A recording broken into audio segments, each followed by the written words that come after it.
Hello, I'm Dr. Josephine Palermo, and my superpower is changing workplace culture team by team. On this episode of Culture Teams and You, I speak with Quinn Li O'Shea, a female founder absolutely smashing it in Silicon Valley with her new company, Braid. She's worked at tech companies of every size, from pre-seed funding to post-IPO. Her new startup, Braid, is building a gaming-focused employee engagement platform. During the episode, we get a bit of a product demo, so watch out for that on my YouTube channel if you're listening to this via audio on another platform. Hey, Quinn Li, how you doing? Doing well today, Josephine. How are you? Good. I love that you're in San Francisco and I'm in Melbourne. I love that podcasts bring us together. It's wonderful. Quinn Li, I'm so curious about your career and really what are the pathways that led you to here today, because you're in Silicon Valley, you're working in software development. It's a very male dominated space. Can you tell us a little bit about your experiences and maybe there's been some challenges along the way and some wins too, obviously. Yeah, absolutely. First question of like, how did I get here? So for context, I run my own software company. We are based in San Francisco. This is the first company I've ever built. So my background is in technology. I've worked mostly at software companies as a product manager or product lead. But yeah, I think I'd always kind of naturally geared towards, and this is in grade school and undergrad, geared towards kind of the more techy, math, STEMmy, different subjects. And so I think I was always just kind of used to having a lot of male classmates. And so obviously from high school into undergrad, that was a thing. And I don't think it was really until I got into industry where the shift was even more dramatic, where I went to school at Brown for my undergrad. And I'd say our CS department had like 30% women, which at the time I was like, that's kind of, That's pretty that's good. not great, but it's not bad. Yeah. And then my first job, which was at a public software company, I think maybe 5% female. And so that was really the first Wow. time that I really realized when people said male dominated, I was like, oh, like 30, 70% split. That's not crazy. And then once I was actually in industry, I realized, wow, okay, that, yeah, this is a real split. So I think if I'm being honest, working or rather studying in classes where most of my classmates were male helped prime me or maybe soften the impact of that a bit. But definitely there have been challenges as I've grown in my career and also moved up in leadership. I think it was most of the women were more junior that I saw in the companies. The higher up I went, the fewer female leaders there were. And so it's definitely been challenging. I really, especially a bit younger in my career, I would really try to seek out the female leaders that I really looked up to, whether that was at the company where I was, or maybe I went to an event and there was just a really cool speaker who I just felt really inspired by. I would always try to reach out and get some time with them, kind of get their take on. Sometimes it seemed a little silly where I'd be like, how should I handle this situation at my job that seems really trivial? But it was really amazing how many more senior like female leaders in my career have kind of taken time to help me, give me some really tactical advice sometimes, because that's really all you need. Sometimes you need a little bit more and you need an ally in your corner and you need someone who's advocating for you at work. But sometimes it really was just finding someone who was willing to share 15 or 20 minutes and say, oh, that is really hard. Like, have you tried speaking up in this way or that way? And it helped a lot to give me the confidence to kind of push forward in the male dominated workforces that I was in. Yeah, wonderful. And how did you go from, those early experiences in, more public organizations to now being a founder? What was that arc for you? Yeah. This sounds awful. I don't know if I should say this, but I never had like aspirations to be a founder. It's more that I like working on problems that are pretty unsolved, or there's a lot of kind of like unknowns about them. And so I found, regardless of what size of company I was at, and I worked at, I'd like to say every single size company. I've been the first product hire, pre-funding. I've worked at pre-seed, Series A, Series C, all the way through post-IPO companies. Right. But I always found myself being attracted to like the biggest problem areas, or the area that was just so unproven that we don't have a team on it. And so basically, now looking back, it's like, oh yeah, I liked the problems that were basically incubating ideas, which is what an early stage startup does. And so I think it was at my last startup, which was really interesting, high growth opportunity at an e-commerce startup. We kind of went through this really hyper growth period. Things stabilized. I felt really proud of the work I was doing, but I started getting that itch again of like, there's no like early problems yet. I really want to sink my teeth into something. And a couple conversations with some former managers and mentors, and people were like, the founder path has kind of always been there, and we've always wondered why. And that really kind of kick-started for me. I was like, oh, I think, it's the title founder was never something I really aspired to, but yeah, I do really like solving problems really early, and the risks and unknowns excite me. They don't scare me. And so maybe this is something I should start thinking on. And if I were to spend my time on something 24/7 for the next few years, like, what would I want that to be? And that was a really exciting time. So tell me what those early days are like, because I think it is fascinating that it wasn't necessarily something you were thinking about. I think mentors who suggest things like you could be a founder put incredible inspiration in people, because sometimes you do need someone to say, hey, why don't you try that? But what was that first few months like? What were you doing? What were you thinking? Yeah. So when I was thinking about starting Braid, I still had a full-time job. The first thing was I just started thinking, like, what are some ideas? What are things that I've wished existed? Or what if I felt like if I had more time, I would build it? And I started just creating like a notes list for myself, like the iPhone notes. And I would just write down things. And there's so many bad ideas in there, but it would just be things where, like, if I don't have time to think about this now, let's put this here and let's just see. And it was something that once I started that habit, my brain kept coming back to it. And I think that really kind of kicked off more of like a lifestyle shift where I was like, okay, I want to start looking at different softwares that I would need to, incubate a company out of. And I guess I should start following some VCs in case I need to raise money. And then if I don't raise money, I should probably cut back on my spending and try to save a bit more to give myself more runway. So it was really this thing where I think lifestyle wise, I was preparing myself to be a founder for a couple months before I really had the idea. And I was like, oh, like, the idea, we've pivoted a little, but at least the first idea was like, oh, this could be something. This is really intriguing to me. I haven't seen anything else out there like it. And then a lot of the initial work is just kind of validating for yourself. And again, you can do this whether you have a job or not. It's a little bit harder when you have a job and you're expected in office like 9 to 5 or a bit longer, but just kind of in your spare time researching, like, are other people doing this? Has something like this Yes. existed in the past? Kind of doing that due diligence, running it by some friends and family and getting their thoughts on it and seeing what kind of questions they come up with. And if you have people in your network that are also founders or investors, like, those people are really great because they're going to ask the kind of questions that other builders that might work for you or other investors who might consider investing you Yes. would ask. So Yeah. definitely had a few early bad ideas, but it was kind of once that seed was planted and I started doing just kind of like the prep work, I felt like the momentum really started picking up there. And I got to this point where I was barely doing my day job, and I think it was kind of obvious. And so I gracefully bowed out and didn't really have funding yet, but it was something where I was like, okay, like, I'm getting really excited doing these customer interviews. I'm doing mock-ups and wireframes. I think I'm ready to bring on an engineer, but we also don't have a company, so I need to incorporate something. It was kind of all these things where it's like, all right, it's time. This is no longer just a side project. Yeah. I love that there was a transition, but it was planful for you, and you were already starting to kind of morph into something else, and particularly talking to people that have gone before you.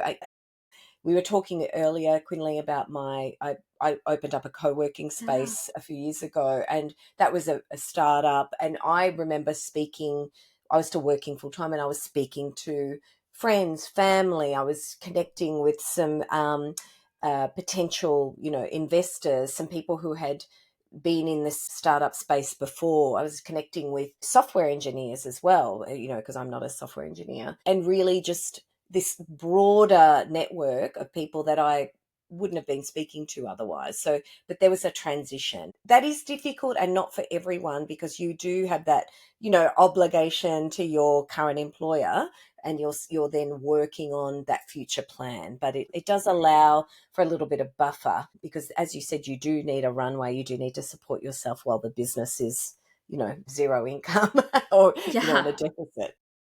Absolutely. And Josephine, one of the things I love that you kind of touch on there is also just leveraging your network.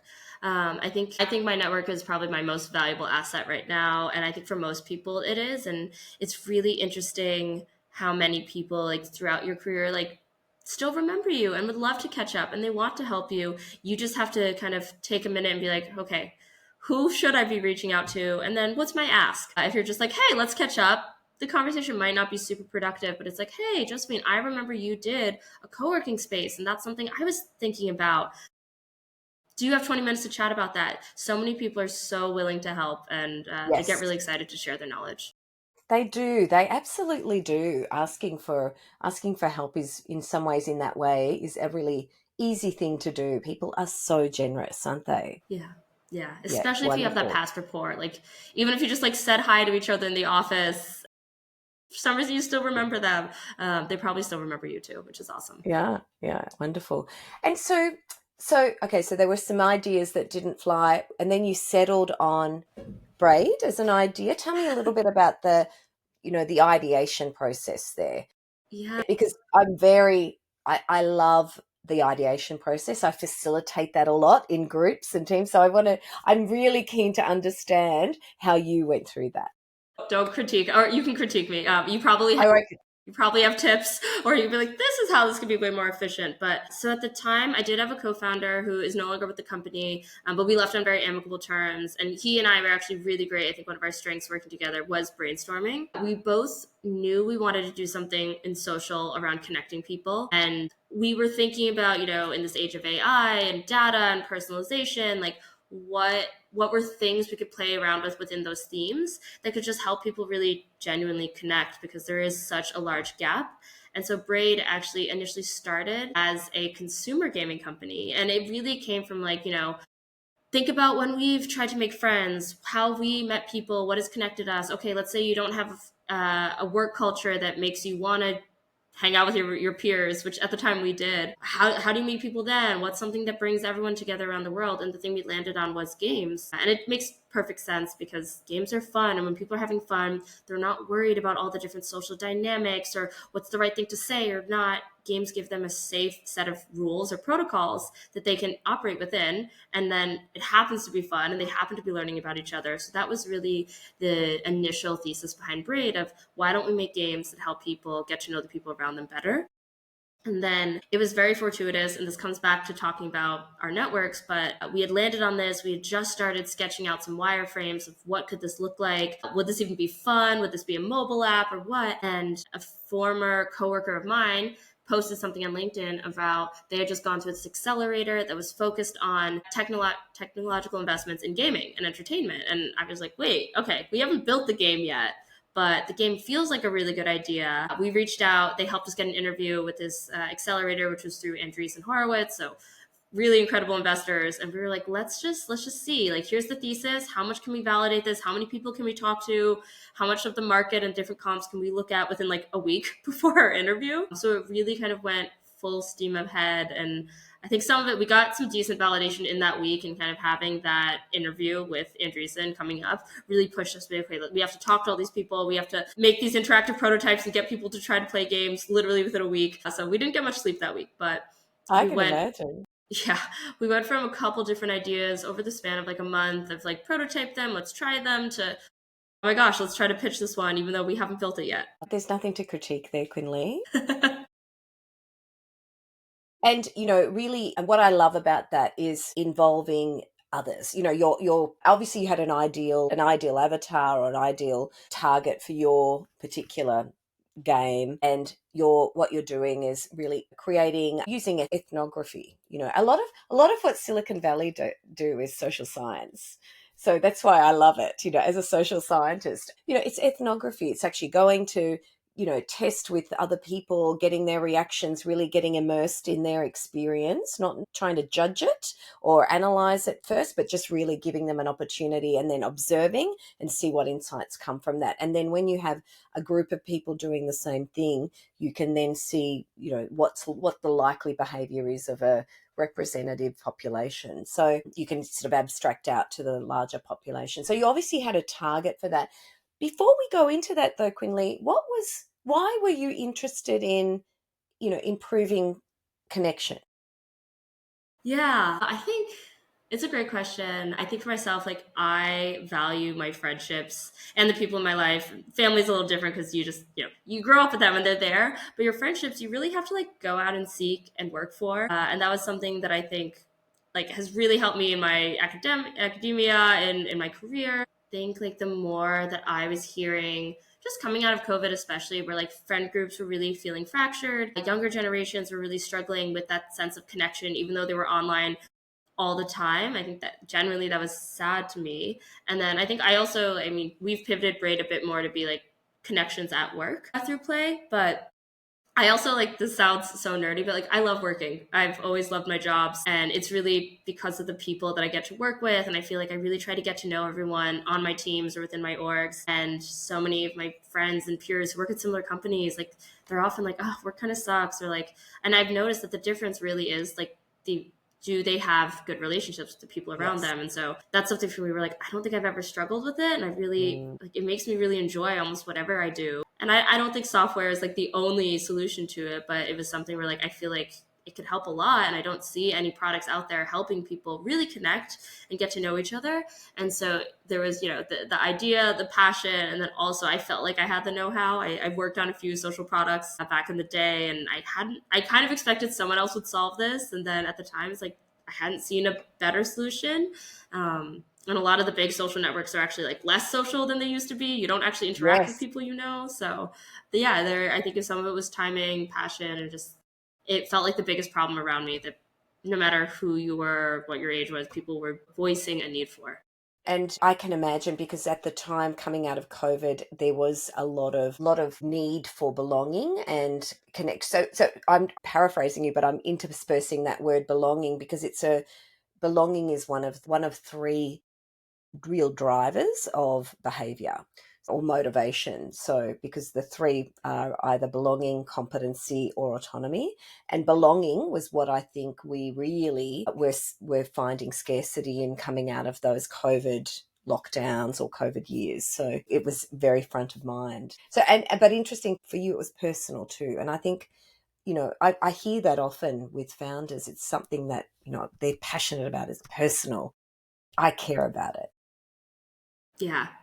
I think you kind of need to personally care about it. When I know you're a founder as well, but it's like, if you don't personally care about it, once it starts getting hard, the hard things feel like really difficult. So you better care about it, because it's not all like sunflowers and roses. Exactly. Definitely not all the sunflowers and roses. And so as you were building the idea and collaborating with others, and you've talked about a business partner that where you're no longer in business, but you had an amicable split, which doesn't always happen. Tell me a little bit about what was the dynamics? What were the team dynamics going on for you? Again, as you're building an idea, what's going on around you? Who are the people that you're working with? Yeah, so I think I could go on a whole separate like hours of this. I think at the beginning, before we got funding, it was like whoever was willing to collaborate with us or talk with us, give us 30 minutes to do an interview with us. We didn't have much that we could offer other than, oh, we'll give you some feedback too, or we'll try to help you research something. So it was really whoever would just kind of give us time. Once we got funding, I think things really changed.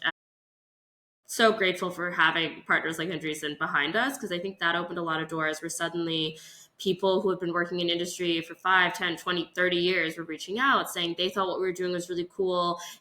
Like other top tier investors were saying, we'd love to work with you, or, have you chatted with so-and-so who advises our portcos? And suddenly there were all these other people. And I think we went too far one way, where we're like, oh my gosh, all these really high profile people want to talk to us or potentially down to work with us. Should we like work with all of them and staff up a big team? And then it was like, wait, who are the people that we actually feel like really get the space that we're working in and are actually passionate about it? Because I actually had one point in there where I kind of had like 20 calls that week, and I was talking to all these different people, and everyone wanted to work on what we were working on, and people were so excited, and I was like, I didn't get any work done. And I also didn't really feel like most of the people I talked to, I felt like they just wanted a job, or they wanted kind of the clout or the status of working at an A16Z backed company. I didn't actually hear new ideas that I thought were introducing a fresh perspective. The best conversation that week I actually had was with a user tester who was testing out one of our games. And she had like amazing insights on what she thought would actually be a really fun game and what she could see herself playing with her friends. And we actually ended up months later hiring her. And that was not the intention at all. But I think it just was this moment for me of, if nobody we're talking to actually seems that interested in what we're building, and the things that motivate them are just so outside the realm of kind of what we're actually trying to stay focused on. I think early on, it's awesome to get external positive feedback, no matter where it's coming from, especially when you feel like you don't really have anything yet. But I think it's really important to remind yourself of like, what's the goal here? What do we want to stay focused on?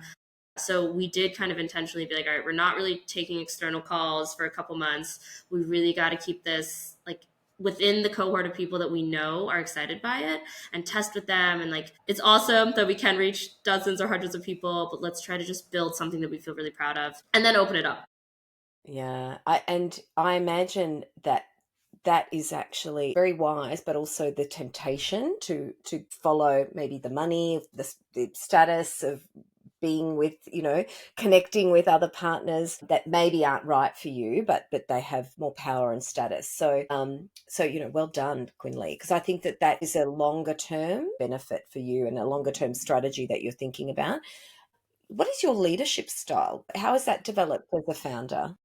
Yeah, I'm probably too hands off these days. I think I'm very people first and people driven. So I really want to get to know you as a person. I want to understand how somebody under me works and what their strengths are, where what motivates them and what makes them really excited.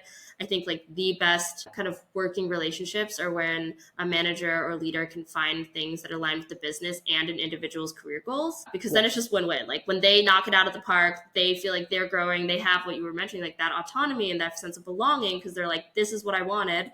And they feel really capable, but then also the business is getting what they want. So I really try to find those. But then when also those opportunities aren't there, like I do lead with a lot of candor, and I'll just kind of say like, this is going to be a tough project, or I know this isn't really what you want, but like human to human, like, can we do it? Do we care enough about the team or the mission that we're working on that like this is not going to be the most exciting project, but it's going to build a lot of trust here, and then we're going to be around another quarter, so then we can do the more exciting stuff next quarter. So I really try to be authentic and real there. But then I think the way my management style has shifted is I think this is standard. When I was younger, I'd like to do as much as I could. I would shield the team from as much as I possibly could, and I would take on as much as possible. And I think I was decent at it, but being a founder is very different than being a product lead. And so I definitely hit my max capacity as a founder, actually just like several months ago. And I had to have a real hard time with the team and be like, okay, here's the things that I know I need to do.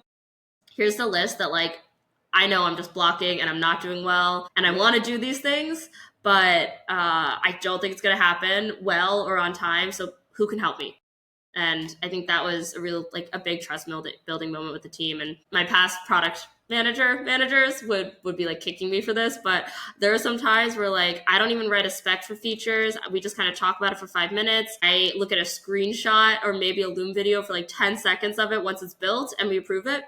And it's like, and we're live and we go. But I think that's also like an adaptability thing in terms of adapting to being at an early stage startup. Like we just don't have the time or the people to have 30 eyeballs on each feature Exactly. before we roll it out and do all the tests and all the checks. It's like just ship it. And that I think is our competitive advantage as a small company. But it definitely took some adaptability on my side to be like, I really want to write out a really nice spec for this, but I definitely am not going to have time, and I just have to trust the team, and you guys tap me if you need me, and hopefully it goes well. And so far it's been going well. Well, it sounds like it's going well. We're going to actually do a little play. So I'm going to share Let's my do it. screen now and we'll do a little play. I'll just keep talking as we do that. I think that your leadership style does sound like something that particularly, works for you. But in particular, I think that also allowing your team to lean into some of those things and really creating a real team where you have shared tasks. So suddenly it's not just on your plate, it's everyone's plate. That is actually where we want to see high performing teams go. So that transition that you're talking about, it's a really important condition for leading to high performance, because if you maintain a hub and spoke, you'll never get to really optimizing and leveraging the talent in the room. That. And I Yeah, think it's really hard for anyone who cares, right? Because you want it to be really good, but then like you have to build that trust with the people on your team that like they also care. And even if it's not exactly how you would have done it, like what are the key things that you exactly. as a team really uphold? And as long as those are upheld from a product perspective, from a brand perspective, etc., it's okay if it's not like perfect. Good, good. And that's a So sign of good can culture, yeah, when everyone exactly. has the same shared norms and they all like can understand the baseline set of things. We're like, this is what good looks like on our team. That's healthy culture when everyone knows Absolutely. that. Absolutely. And I always say it's actually CEO, founder, team leader roles are to keep building that space for people to collaborate in that way. Because your role is actually not to be on task, your role is to create that space. Exactly. All right, let's play. Let's play. You're going to Yeah. leave me in, Miss Quinn All Lee, good. and we are on Slack. So for those people watching on the video, you'll see a lot of things happening on the videos. If you're listening on audio, go to YouTube to see this part, and then you can see the screen. But Quinn Li, maybe let's keep talking through what's happening for those people that may just get this on audio. I'm Absolutely. So yeah, excited. Josephine and I were in a little collaboration Slack channel that we set up before the call. And I've installed our app Braid. So anyone with a Slack workspace can do this. And I've just added a game of this or that. So I thought we'd start really easy, just like a this or that icebreaker to get to know each other a little bit better. And so, Josephine, if you want to click play now, and I will too, and then we can review our answers and see what we have in common. Okay. So I need to choose my favorite from each row. Okay. Mm-hmm. Can I talk through this? And then you're Yeah. going to choose yours too. All right. So Yeah. office plants or fun wall art. I'm going to go office plants. Reading or writing. I'm going to go writing. Virtual plants, virtual pets. Oh, virtual plants, I think. Self-care box, Hulu. No, self-care box, definitely. Pokey sticks. I don't know what they are. And Hello Panda Ooh. cookies. I like the cookies. And then I'm going to submit and finish. Yep. Yep. And I tried to submit mine and then just click view results in that same message. View results. Mm-hmm. And cool. We Look actually at have a that. lot in We both common. love office. We do. So the bar chart is showing where we have some commonality. Is that right, Mm-hmm. Quinn Li? Yeah. Yeah, Yeah. exactly. Okay. So it So you seems we like both like reading, office plants. yeah, and you prefer reading, and I prefer writing. So together we've got it. Also, you know what I love about this? It's a game, but it kind of shows you where we can collaborate already. You know, so Yeah. and so you like virtual pets. I like virtual plants. I actually do like virtual pets, though. I think they're cute. I think that I was just on a plant theme. I probably would have gone with you on that. I'm a little burnt out on plants because I had so many and I've downsized a bit. So I'm like, okay, enough plants for now. Yeah. And I love that we both want a self-care box. Yes. Yes. I honestly I watch too much TV. Anything that takes me like away from the screens and the TV and I can just yeah. All right. And Quinley, would we play this with just two people like we're doing now, or could you play with a whole group or a whole team? It's a great question. You can play with as many people. It's actually much more fun. I picked kind of one of our easiest, like lower interaction activities to just start us off. And this is a great one to just like at the beginning of a call or at the end of the call to get to know each other. And I actually did a random one. So we have a content team that kind of creates all the content, but you can custom make your own. So if we had, if we did round two of this episode and we had some like callbacks or inside jokes, we could customize them to kind of be tailored to Fantastic. things that maybe we had referenced or things that we thought maybe we had differences. So But you could yeah, if even we go this leader or that leader, this CEO or that CEO. yeah, exactly. Like north side of the office or south facing side of the Right. office. Kind of the inside jokes that are unique to a team and that can help you kind of just build that rapport. Hey, thank you so that's just one game, Yeah. one we did one round, but you could do, I can see how I could use this in my team coaching when I'm working with teams. Particularly we do a lot of warm-up activities, a lot of get to know you, and I can imagine that that's a really easy way to interject a little bit of just relaxation, fun, but also getting to know each other on a more personal level really easily. You can see that conversation that you and I had really just very quickly. And there's laughter. It's there's low risk as well. This Yes. is the other thing I Yeah. love about games. It's low risk. And Quinley, I was going to ask you, what have you seen in industry around the rise of play, particularly in team building and other use cases? Tell me a little bit about the trend that you see, that because obviously you're, addressing that. Yeah, 100%. So the biggest question that I get is actually, and this is from prospective clients or partners, is are people okay with games at work? Are leaders and managers okay with that? And what I like to say back is like, people are already doing it. They're going to random websites or they're going in person bowling, Right. and they're trying to find these ways that they can have fun together, ultimately to build these relationships at work. And then I do think there's been a bit of a rise in terms of play at work, different remote activities at work. Obviously, COVID helped accelerate that. But I do think right now, and I talk to anywhere from 15 to 30 HR professionals a week right now, and all across the globe. And I do think there's a real increase in people are a little stressed outside of work, like socioeconomically and politically. Things are kind of in flux on a very international level. And so naturally, when there's stress outside of work, that does impact people in their workplace. And they do feel a little uneasy or a little, maybe like a little bit less of a sense of belonging. Or so I think anything that can help kind of put that at ease and help people say, you know, like, regardless of where we are, let's connect, let's focus on this common goal, and just bringing people together, like tools that can help do that. I think there is an increased interest for right now.